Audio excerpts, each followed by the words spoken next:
Actually 20 जुलाई को एक जंतर मंतर में एक घटना घटता है। मतलब जो नीट का पेपर लीक के चलते जो आंदोलन कर रहा है कॉकरोच जनता पार्टी CGP, उन लोगों के जो एक अनशन आंदोलन हुआ था उसमें लाठीचार्ज हुआ है और भद्दा भद्दा गाली गलौज किया यंग जनरेशन जो लड़का लड़की है मोदी जी को, देश को, जो हम मुंह से भी नहीं निकाल सकते हैं। तो झट से प्रधानमंत्री यशस्वी नरेंद्र मोदी जी इंस्टाग्राम में एक वीडियो अपलोड करता है, फेस वीडियो मतलब लाइव वीडियो।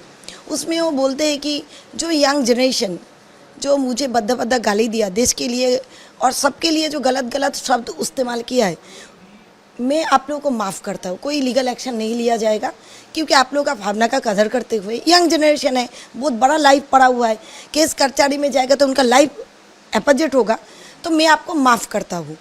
ये बोलने के साथ साथ CGP का जो मेन आयोजक है मतलब कॉकरोच जनता पार्टी का अभिजीत दीपके एंड सौरभ दास, ये दोनों का ये चीज़ अच्छा नहीं लगा कि इतना जल्दी सब कुछ कैसे मान लिया। पहले शिक्षा मंत्री रेजिग्नेशन दे दिया, हमारा आंदोलन का मेन एजेंडा वही था। आप प्रधानमंत्री मोदी जी भी बोल रहा है कि तुम्हारे ऊपर कोई एक्शन नहीं लिया जाएगा, माफ़ करते हैं। ये एक वीडियो पोस्ट करता है कि मोदी जी आप, मुझे उम्मीद है आप फेसबुक लाइव में और या इंस्टाग्राम में, आप इंस्टाग्राम में और एक लाइव वीडियो पोस्ट करेंगे, उसमें आप प्रकाश शो मतलब दुनिया के सामने माफ़ी मांगेंगे। क्यों माफ़ी मांगेंगे? क्योंकि 12 साल का बच्ची लड़की लोगों का प्राइवेट पार्ट में पुलिस लाठीचार्ज किया है, उनका कपड़ा फाड़ा गया है, उनके साथ अभद्र आचरण किया गया है, उनका ऊपर डंडा से मारा गया है। मेरा क्वेश्चन है 12 साल का बच्ची को क्या बोला जाता है? जुवेनाइल चाइल्ड से भी कम है, उनको बोला जाता है लीगल लैंग्वेज में डॉलिन कपास। 12 साल का लड़की जंतर मंतर में रात 12 बजे क्या करने जाएगा या दिन में क्या करने जाएगा? 12 साल का बच्ची तो परिवार को छोड़ के चल ही नहीं पाएगा। उनका उस आंदोलन से क्या मतलब है? जहाँ गंदगी चला, जहाँ पर अश्राव्य अभद्र भाषा का इस्तेमाल हुआ, जहाँ पार्लियामेंट हाउस के अंदर घुसने का प्रयास किया गया, वो 12 साल का बच्ची को आप घुसने क्यों दिए? आप आयोजक हो, कोई अनशन आंदोलन हो या कोई जो भी आंदोलन हो, वह बच्ची को कौन लोग लेके आया था? आप उसको घुसने कैसे दे दिए? तो आपके ऊपर पॉक्सो एक्ट का 13, 14, 15 और 153 BNS भारतीय न्याय संहिता के आधार में आपके ऊपर केस करना चाहिए, क्योंकि आप अपना पर्सनल एजेंडा के लिए आप बच्ची लोगों को इस्तेमाल कर रहे हो, उनको व्यवहार कर रहे हो। कभी 12, 13, मेरा भी बेटा 12 साल का है, 13 साल का 12 साल का बच्ची कभी जाएगा रात 12 बजे वो आंदोलन करने? ऐसा कोई वीडियो भी नहीं आया जहाँ पुलिस बच्ची लोगों को मारा है, कोई बच्ची है।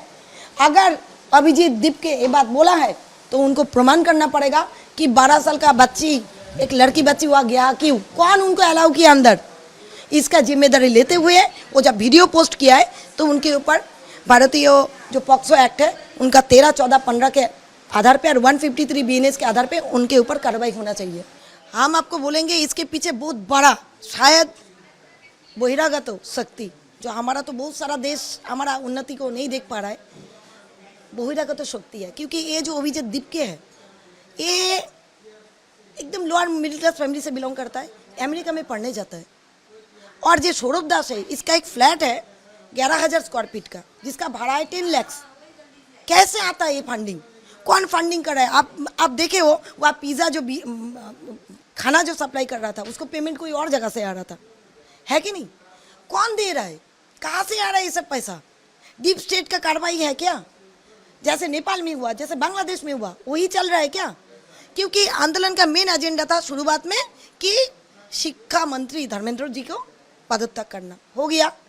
जब मोदी जी बोला फिर ये लोग इतना जो गंदगी किया हुआ, उसके बाद अभिजीत दीपके पहले बोलता है कि जो भी हुआ गंदगी हुआ, जो भी तोड़ फोड़ हुआ, पब्लिक का संपत्ति और सरकारी संपत्ति जो भी तोड़ा फोड़ा गया आंदोलन के नाम से, वो हम जिम्मेदारी नहीं लेंगे। क्यों?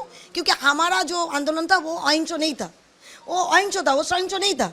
हम लोग नहीं किए, जो किया बहिरागत शक्ति है। दूसरे दिन ही फिर एक कॉन्ट्रडिक्टरी मैटर में बोल जाता है कि यह हम आंदोलन कर रहे हैं, जो आना है आओ।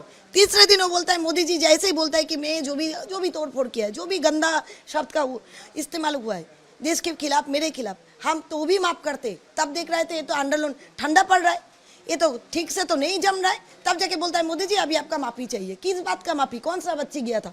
अगर गया था, कौन अलाउ किया था? आपका एजेंडा था नीट का पेपर लेके, आप इधर उधर क्यों घूम रहे हो?